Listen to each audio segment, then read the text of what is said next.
വയനാട് ദുരന്തത്തിന്റെ നൊമ്പര കാഴ്ചകൾക്ക് മുൻപ് കേരളത്തിന്റെ ഉള്ളുലച്ച മറ്റൊരു ദുരന്തമായിരുന്നു കുവൈറ്റിലെ മംഗഫിലേത്.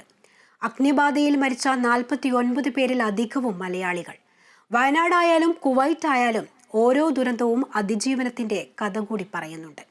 കുവൈറ്റ് ദുരന്തത്തിൽ പരിക്കേറ്റ് ചികിത്സയിൽ കഴിയുന്ന കുട്ടനാട്ടിലെ മങ്കൊമ്പ് സ്വദേശി അനുമോൻ ജോസഫ് കേരള വിഷനോട് തന്റെ അതിജീവന കഥ പറയുന്നു. വയനാട്ടിലെ ഉരുൾപൊട്ടൽ ദുരന്തത്തിൽ നിന്നും തലനാരിഴയ്ക്ക് രക്ഷപ്പെട്ടവർ നിറകണ്ണുകളുമായി ആ ഇരുണ്ട രാത്രിയെ വിവരിക്കുമ്പോൾ ഇങ്ങ് കുട്ടനാട്ടിലുമുണ്ട് കിടക്കയിൽ കിടന്ന് കണ്ണീർ വാർക്കുന്ന ഒരു ചെറുപ്പക്കാരൻ. കുട്ടനാട്ടിലെ മങ്കൊമ്പ് സ്വദേശി അനുമോൻ ജോസഫ്.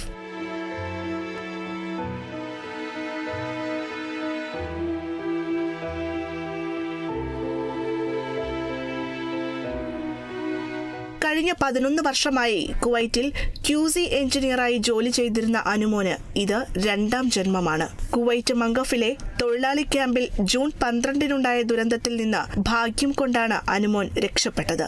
ഒരേ കമ്പനിയിൽ ജോലി ചെയ്ത സഹപ്രവർത്തകരിൽ 49 പേരെയാണ് അന്നത്തെ അഗ്നിഗോളം വിഴുങ്ങിയത്.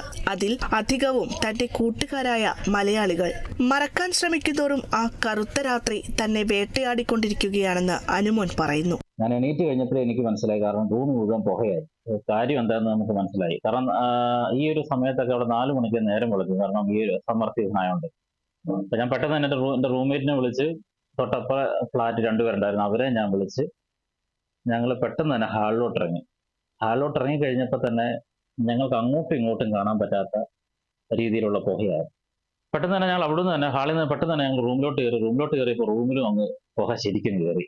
തൊട്ടടുത്ത് തന്നെ ഞങ്ങളുടെ ബാൽക്കണിയുടെ ചേർന്ന് തന്നെ ഒരു കേബിൾ വയർ പോകുന്നുണ്ടായിരുന്നു. ഞങ്ങൾ ഓരോരുത്തരും ആ കേബിൾ വയർ തൂങ്ങി തന്നെ അടുത്ത ബാൽക്കണിയിലോട്ട്, അത് 3ാമത്തെ ഫ്ലോറിന്റെ തന്നെ അടുത്ത ബാൽക്കണിയിലോട്ട് ഞങ്ങൾ കേബിൾ തൂങ്ങി തന്നെ ഇറങ്ങി. അപ്പൊ അവിടെ കുറച്ച് പുക കുറവായിരിക്കും എന്ന് വിചാരിച്ചു നമ്മൾ. അപ്പൊ അവിടെ ചെന്ന് കഴിഞ്ഞപ്പോൾ ഒരു 2-3 മിനിറ്റിനുള്ളിൽ തന്നെ അവിടെയും പുക കയറി തുടങ്ങി. പിന്നെ ചാടുക എന്നുള്ളത് മാത്രമേ ഉള്ളൂ. കാരണം ഞങ്ങൾ 4 പേരും ഇത്രയും സമയത്തിനുള്ളിൽ ഞങ്ങൾ അണച്ചു. ഈ പുക ശ്വസിച്ച് ഞങ്ങളങ്ങ് 4 പേരും അങ്ങ് ഒരു വയ്യാത്ത സ്ഥിതിയിലോട്ട് പോയി. പിന്നെ ചാടുക എന്നല്ലാതെ വേറൊരു മാർഗമില്ലായിരുന്നു. അങ്ങനെ ഓരോരുത്തരായിട്ട് ഞങ്ങളങ്ങ് ചാടുകയായിരുന്നു. ഒരു ദുരന്തത്തിൽ നിന്ന് കരകയറിയ തനിക്ക് വയനാട്ടിലെ ദുരന്തത്തിൽ നിന്നും രക്ഷപ്പെട്ടവരുടെ മാനസികാവസ്ഥ മനസ്സിലാക്കാൻ കഴിയുമെന്നും അനുമോൻ കൂട്ടിച്ചേർത്തു. അപ്പം എനിക്കറിയാം, ഈ പറഞ്ഞ പോലെ ഓരോരുത്തരും ഈ രക്ഷപ്പെട്ട അതിന്റെ മരണപ്രോളം എന്താണെന്ന് എനിക്കറിയാം. കറക്റ്റ് നന്നായിട്ട് എനിക്കറിയാം. കാരണം ഞങ്ങളുടെ ആ ഒരു ദുരന്തത്തിൽ നിന്ന് രക്ഷപ്പെട്ട ഒരാളായതുകൊണ്ട് എനിക്ക് നന്നായിട്ട് അറിയാം ആ ഒരു മരണപ്രാളം എന്തുവാണ്, അവർ രക്ഷപ്പെട്ടവരുടെ മാനസികാവസ്ഥ എന്താണെന്ന് എനിക്ക് നന്നായിട്ട് എനിക്കറിയാം. നമുക്ക് ഈ ഒരു അനുഗ്രഹം നമുക്ക് കുറെ ഉണ്ടായിട്ടുണ്ട്. നമ്മളൊരു കേബിൾ വയർ തൂങ്ങിയാണ് നമ്മൾ ഓരോ സ്ഥലത്തോട് ഷിഫ്റ്റ് ചെയ്യുന്നത്. കേബിൾ വയർ എന്ന് പറഞ്ഞാൽ നമുക്കറിയാമല്ലോ, അത് പൊട്ടിപ്പോയി കഴിഞ്ഞാൽ നേരെ ഒരു ബാലൻസ് ഇല്ലാതെ നമ്മൾ താഴോട്ട് പോകുന്നത്. അപ്പൊ അങ്ങനെ കുറെ അനുഗ്രഹങ്ങൾ നമുക്ക് ഉണ്ടായിട്ടുണ്ട്. പിന്നെ തന്നെയല്ല, ചാടുമ്പോൾ തന്നെ 1-2 പേര് ചാടി മരിച്ചിട്ടുണ്ട്.